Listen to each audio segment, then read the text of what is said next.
Olá, pessoas! Eu quis deixar o título do capítulo de hoje de uma forma mais subliminar, porque o tema de hoje é mais polêmico. Então, vamos lá, se inscreve no canal, dá um like, ative as notificações para a gente começar mais essa empreitada aí.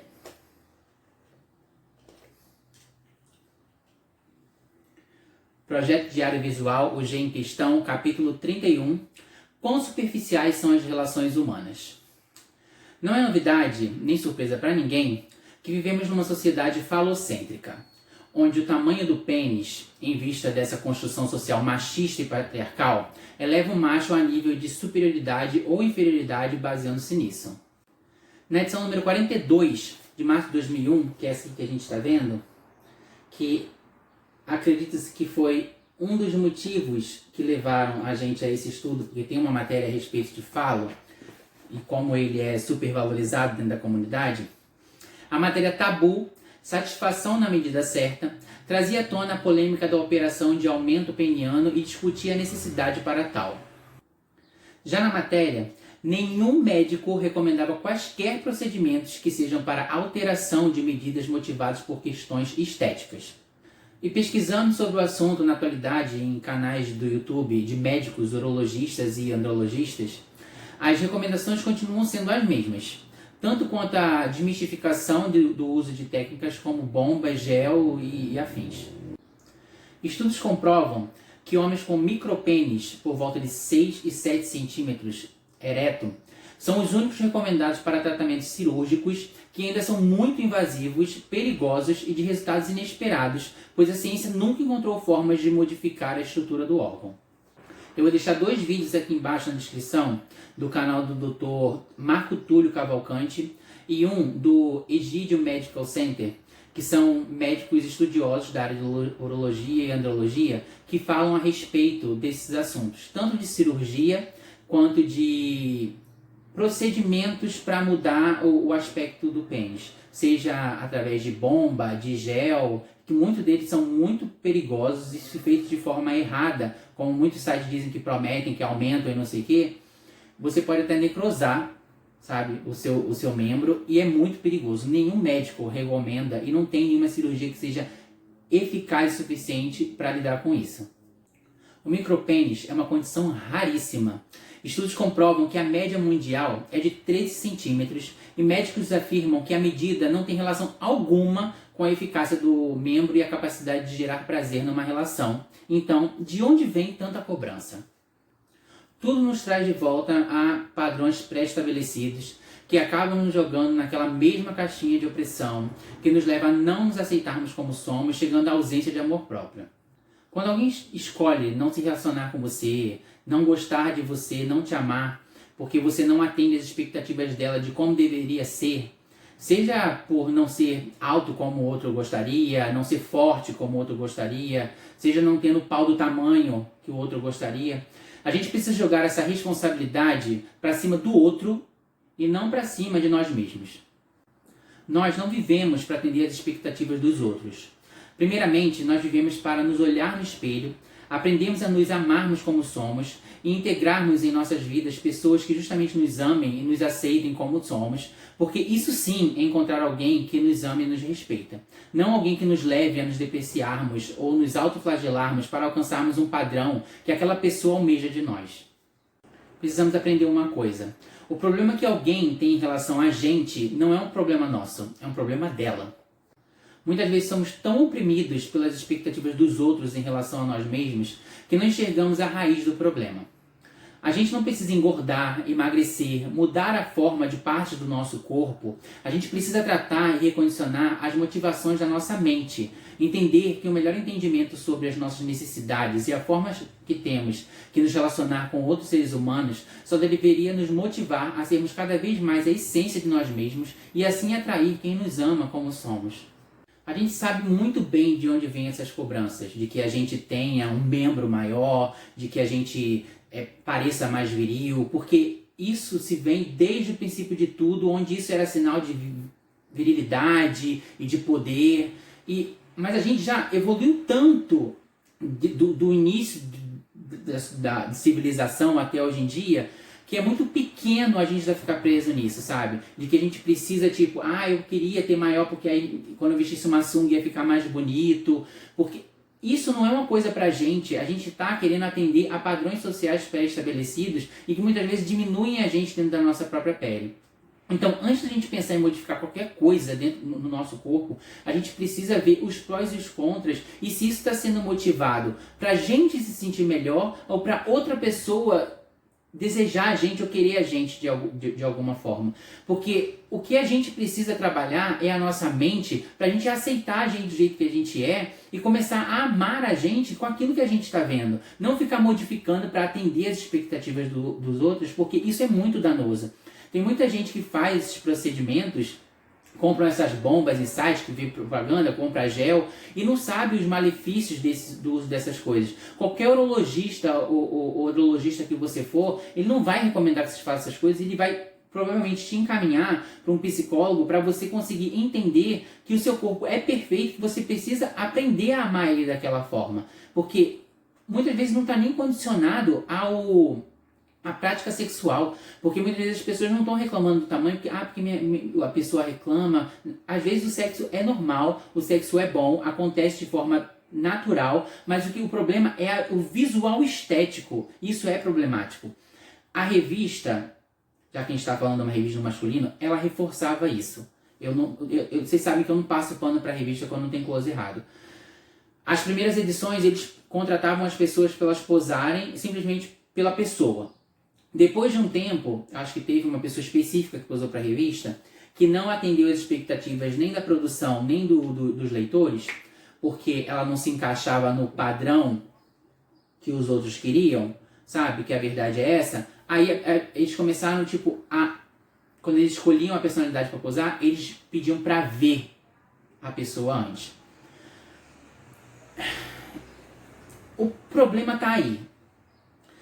Se a gente está trabalhando a ideia da gente admirar pessoas e corpos e a diversidade de corpos e pessoas, e a gente entra num ciclo vicioso de que pode ser gordinho, mas tem que ter o pau grande. Pode ser magrinho, mas tem que ter o pau grande. Você está criando um outro problema social, onde que as pessoas que têm pênis regulares, ou menores, ou maiores, ou grandes demais, elas não se encaixam porque elas precisam estar dentro de um padrão. Não existe um padrão. A gente precisa começar a desmistificar isso e fazer com que as pessoas comecem a ver que existe beleza em qualquer tipo de padrão, de diferença, de diversidade. Existe beleza em tudo. E existe gente para admirar todos os tipos de belezas. E quando a gente reforça isso, porque, por exemplo, na capa tá aqui, ó, Rodrigo Pavanello, Homem do Milênio. E onde é que tá a Tarja?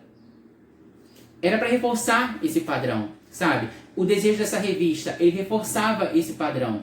Então, não existe uma busca de diversidade onde as pessoas falam, muita gente fala, eu queria ver mais gordinho, eu queria ver urso, eu queria ver mais magro, eu queria ver mais maduro. E a revista, enquanto estava nas mãos da Ana, ela até conseguia diversificar bastante entre negros, às vezes tinha um mais fortinho, que não era tão definido, às vezes tinha um rapaz mais regularzinho, mas o ponto de, procurar meninos dotados, isso nunca fugiu.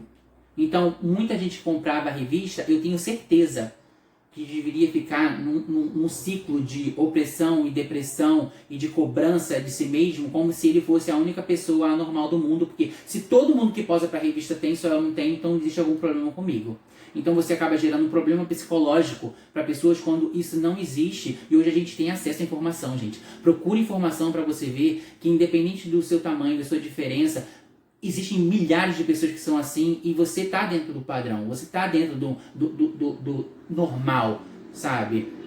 Normal, né? Porque não existe normal. Então a gente precisa entender que precisa dessa quebra de padrão. Quando a Ana vendeu a revista de 2008, de 2008 a 2013, quando ela acabou, acabou.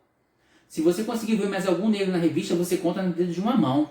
Se você conseguir ver um menino peludo, você conta no dedo de uma mão, porque a gente fez um catálogo quando a gente conseguiu as revistas, e a gente tira a foto para saber tudo que tem, a gente guarda num catálogozinho PDF. A gente olha, parece que é reprodução da mesma coisa de 2008 a 2013.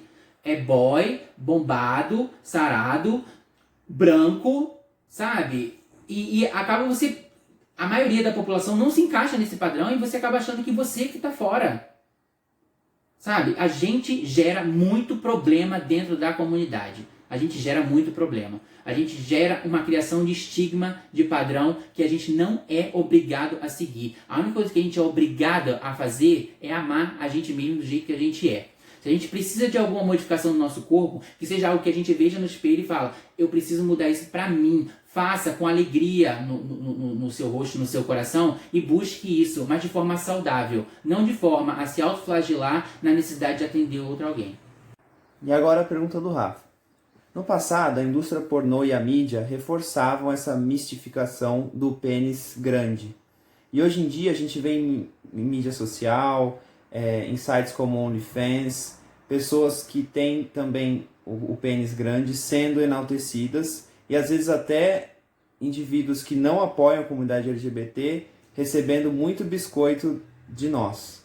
O que você acha que precisa para mudar, para quebrar essa roda, essa corrente? Eu costumo ter uma visão bem realista a respeito de todos os âmbitos da vida. E como isso é tudo baseado em construção social, e essa desmistificação só viria através disso, eu não acredito que isso vai acontecer nunca, ou não tão cedo, ou não vejo um parâmetro para que isso aconteça. Eu acho que o foco nisso tudo é o tratamento individual, não como um todo. Eu acho que a gente como indivíduo, independente da forma que a gente tenha no nosso corpo, a gente tem que começar a moldar e aceitar e lidar com o nosso corpo de forma individual e quebrar o padrão pra gente dentro da nossa própria mente e começar esse movimento de dentro para fora. Porque num pensamento massificado de que as pessoas vão parar de hipervalorizar o falo, o superdotado, isso não vai acontecer. 20 anos se passaram, a indústria pornô mostra que os atores que são contratados, eles praticamente pré-requisito, e na indústria pornô gay, quando ele não tem esse pré-requisito, basicamente ele é sempre o passivo. Ele nunca serve para ser o ativo. E acontece de terem passivos, de serem dotados, e que quase todo mundo comenta, que desperdício. Porque, lógico, o pausudo ele tem que ser o homem viril que faz e acontece. Enfim. Eu não acho que a gente viva numa sociedade desconstruída e inteligente o suficiente para se desligar desses padrões ignorantes criados ao longo do tempo, que acabam tratando as pessoas como objetos. Porque há pouco tempo atrás, a gente viu o macho escroto bolsominion sendo enaltecido em redes sociais, voltadas para o público LGBT, porque ele postou uma foto de sunga marcando muito, e todo mundo foi lá dar biscoito pra ele. Então, o nosso amor próprio vai até a gente ver que, tipo assim, eu posso me beneficiar daquilo mesmo que aquela pessoa me faça mal de alguma forma. Então, não existe um respeito próprio pra gente parar com a quebra de padrão, porque o tamanho de um membro não deveria ir falar mais alto do que o nosso respeito próprio pela nossa própria existência. Só que a gente vê o que acontece. A gente vê um monte de boy hétero que sabe que o gay se contenta com tão pouco que eles focam todo o perfil dele de Instagram voltado a gerar material para os gays ficarem lá dando biscoito para uma pessoa que muitas vezes não está engajada no movimento, para uma pessoa que nem respeita a gente e que tem gente que faz às vezes até de forma de deboche nos próprios stories, na própria postagem, mas mesmo assim, tá me dando o que eu quero ver, eu vou lá continuar dando. Então, enquanto a gente não aprender a se respeitar, a se amar e aceitar a gente do jeito que a gente é, a gente vai continuar dando cartaz e mídia para pessoas que vão continuar mostrando que tem um pau gigante e que é só isso que a gente merece ver. Agora, parando de falar um pouco de peru, essa edição contou em memória o legado do escritor e dramaturgo homossexual americano Tennessee Williams, o poeta das almas perdidas. A entrevista do mês foi com a Angela Rorô, que dava a volta por cima, abandonando todos os seus vícios e investindo todo o seu tempo em estar saudável e focada em sua carreira. A seção Faces dessa edição trouxe diversas sugestões de rapazes que acabaram vindo a posar para a revista, como o Neil Albuquerque, que posou junto com o Frota, no ensaio do Frota, e depois no ensaio sozinho de Desejo, que a gente vai ver mais pra frente. O Gladson Lázaro, que saiu na edição especial Action, mas ele nunca saiu em nenhuma edição da revista em si, das edições oficiais mensais. E o Glauber Rocha, que também saiu como Desejo. Pergunta, todos dotados? os leitores sempre pediam muito mais ensaios do que já tinham, né? E nessa edição, eles tentaram inserir uma nova seção de ensaios a Dreams, onde os rapazes faziam ensaios mais confortáveis, mas sem nudez. Nessa edição foi o Sebastian, o boy não tinha nem sobrenome. E a sessão também não fez muito sucesso. Algumas edições mais pra frente ela já deixou de existir. Aí já nos ensaios oficiais da revista, o replay dessa edição foi o Marcos Ártico Rezende. E na sessão Desejo, Vinícius Paiani, o modelo que estava em ascensão na sua terra, Porto Alegre. No ensaio de capa, a volta do Rodrigo Pavanello, eleito pelos leitores o Homem do Milênio, tamanho sucesso alcançado com seu primeiro ensaio em 1999. Eu queria agradecer a todos que enviaram e-mails, cartas e me abordaram na rua elogiando meu trabalho. Foi gratificante. Para mim foi um grande prazer fazer este novo ensaio.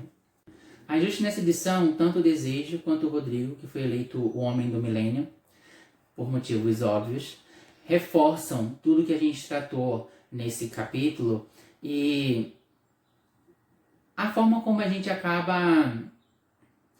Eu falo tanto isso, parece repetitivo, mas não tem como fugir desse mesmo foco, que a gente acaba sempre hipervalorizando coisas que oprimem a gente na nossa própria pele, sabe? Continuar sempre admirando padrões que fazem a gente se sentir mal com a gente mesmo.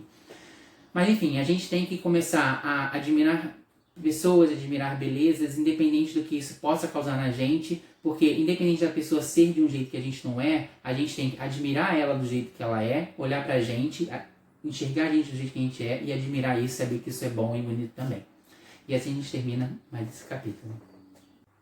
Eu sei que esse tema parece meio polêmico, mas se a gente parar de olhar, tipo, de desmistificar, né, o falo, o membro masculino, a gente vê que isso é uma temática muito importante e que oprime muitos homens dentro das peles deles.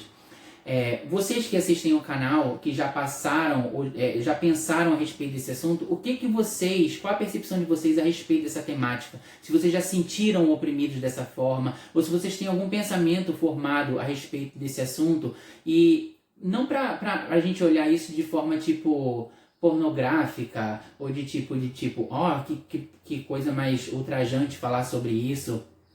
É um tema muito pertinente e que aflige muita gente, oprime muita gente psicologicamente, muito mais do que a gente possa imaginar.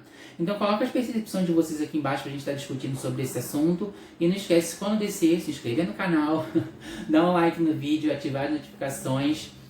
Vai lá no meu Instagram pra gente ficar por dentro de algumas coisas que eu continuo postando lá, como os popinhos que eu vou estar mostrando daqui a pouco, que são dessa semana os de Star Wars.